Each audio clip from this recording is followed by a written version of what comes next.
And a year later, I can't express to you guys what they have been able to accomplish in the last year. They have gone from duplexes to doing now multifamilies. They're working on a 24-unit property right now, multi-million-dollar property. They just got back from Greece.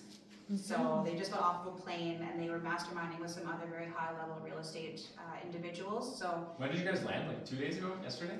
Yesterday. you guys know? So no difference. Yeah, we don't know what day it is. So they've done so much in the last year, and it's been so fun watching their journey over the last year, and I know it's just the beginning for both of you.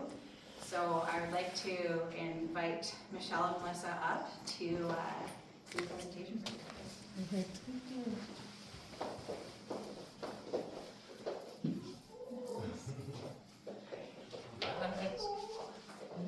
And thank you for that lovely introduction and letting people know that we have really just gotten off the plane from Greece, because we had the opportunity to go there with other like-minded investors to mastermind our business.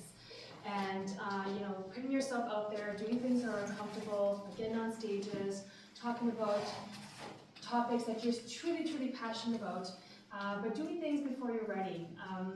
And so I say this because you might notice that we have our notes, and part of that is because again we're just moving ahead. We are taking the plunge, calculated risks with other like-minded investors who are supporting us and giving us the education that we need in order to do this. So please do excuse us if we rely a little bit on our notes, but we are a little jet-lagged, if you will, and so we're really passionate about this, but we may have to rely on our notes, and I just want to explain that a bit. All right, so hi, I'm Michelle Mulligan and Melissa Gerard. So together we are owners of Magnetic Ventures, and a real estate acquisition company. So we are the real estate investors for people who want to invest in real estate without the hassle of managing properties, so we can build wealth through time and money freedom. Next slide, please. So a little disclaimer before we start. It's important to know that we're not lawyers or accountants. We are here to share high-level information on how to invest in real estate and share information based on our own experience. So before taking action, please do your own research, your due diligence, and talk to others about their experiences and your legal and accounting teams, and then you can go ahead and make your decision wisely. So it's important to understand that in a deal and any transaction, there are two usual partners. There's an active partner, and there is a money partner, which is the passive partner. The active partner, they're usually the ones that bring the deal to the table. They're responsible for the operations. They're usually they're the deal manager, if you will. Passive partners, they're the ones who bring the money to the table to fund the investment property. They are not usually involved in the operations of the transaction. So before Michelle and I became active investors, we started our journey as passive real estate investors. For us, it gave us the opportunity to build momentum in the industry while we acquired the knowledge we felt we needed in order to buy our first multifamily property. So this strategy is for anyone, really. It can be for new and existing investors.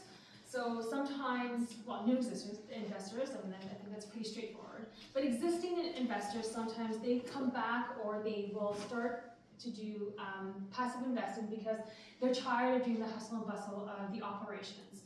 And so once they've accumulated enough money, they come over as passively so that they continue to grow their portfolio, but more on the passive side. You'll have busy professionals or retirees, so those professionals who are like doctors, lawyers, dentists, they're really busy in their own careers and doing what they need to, so they will take some of their extra cash flow and invest into real estate passively. And then just those who are generally looking to widen their portfolio, they will invest passively passively into real estate as well. So, have you ever heard of making money while you sleep? Well, that is what. Yes. So that is what passive investing is. It's getting involved in a deal passively so that you can earn money from real estate without getting involved into the day-to-day of managing a property. So no toilets, no tenants, just reeling in the dough while they sleep. Some of the most popular approaches are REITs, syndication, private equity, and private lending. Let's explore why passive real estate can be a good investment strategy. So the benefits, aka the why. People should invest. People who invest should diversify as it helps stabilize their overall investment portfolio. So passive income, again, you're meeting with your active partner, you're making money while you sleep, you're letting them do the day-to-day work while you reap the benefits. It also has a higher return than anything you can do within your banks in terms of that extra cash flow or investment that you may have. Appreciation, so the long-term value of any asset will grow with time, and it has a hands-off approach. Again, the active partner is the one who manages the property. So of course there's risks involved, and I want to take some time, I would be remiss not to just talk about the positives, but it's going to be important to have a slide and talk about some of the risks that are involved. So first of all, the first risk, or one of the first risks, is the market. Real estate market fluctuates and can lead to decreasing your property values. Liquidity risks. Investments in real estate syndications or private REITs can be illiquid, meaning they take time to sell or to exit the investments. Your money can be tied up for 5 to 10 years. 5 to 10 years. There's management risks. You're relying heavily on the active partner to manage the properties effectively. Leverage risks. Many real estate investments involve debt. The property value drops or the project underperforms, the loan obligations can become a burden. Regulatory and tax changes. Changes in the real estate tax laws, rent control, or regulations or zoning can affect that as well. Fees and costs. So fees and costs can fluctuate from year to year. We have things like the interest on your loans can influence that. And then of course the economic and tenant risks. So the economy has major influence on the price of buildings, and then of course the tenants. Tenants are always a bit of a risk.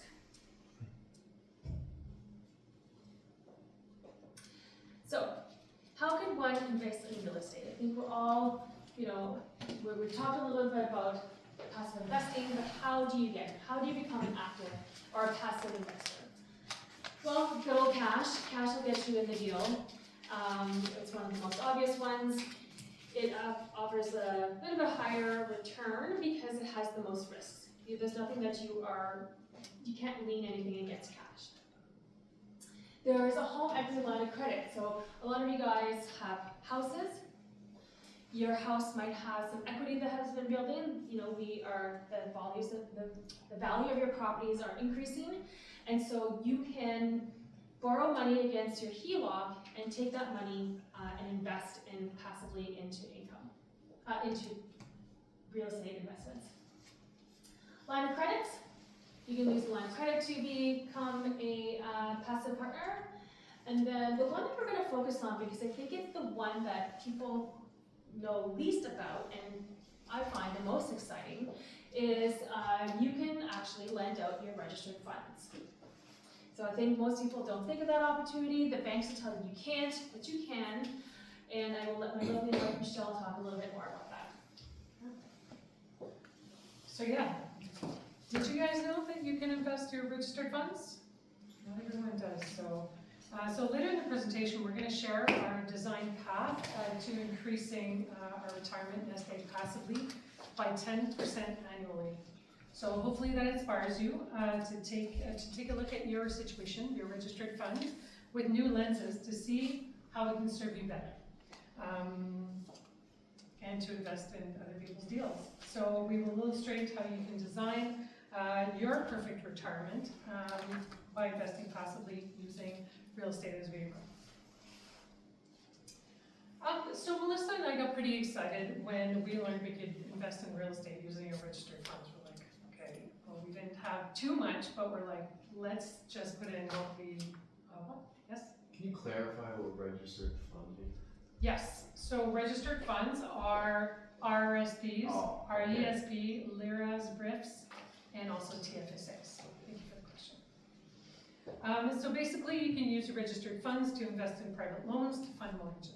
So the banks will tell you that your registered funds are making 2 to 3%. That's incorrect. There are management fees, so essentially you're making 0.001 to maybe 1% if you're lucky. So, yes, so that's where investing in real estate is a great idea. So what we found is that by transferring our registered funds into a trust account that allows for arm's length mortgages, we were able to make double-digit returns, and sometimes from 10% to even 14%. And active real estate investors are looking for passive investors to fund their deals, so there's no shortage of deals out there. So as mentioned, you can get much better returns depending on the deal, the terms, and the risks. Registered funds eligible, we've just talked about it, so the RRSPs, RESPs, LIRAs, and RIFs. So that income gained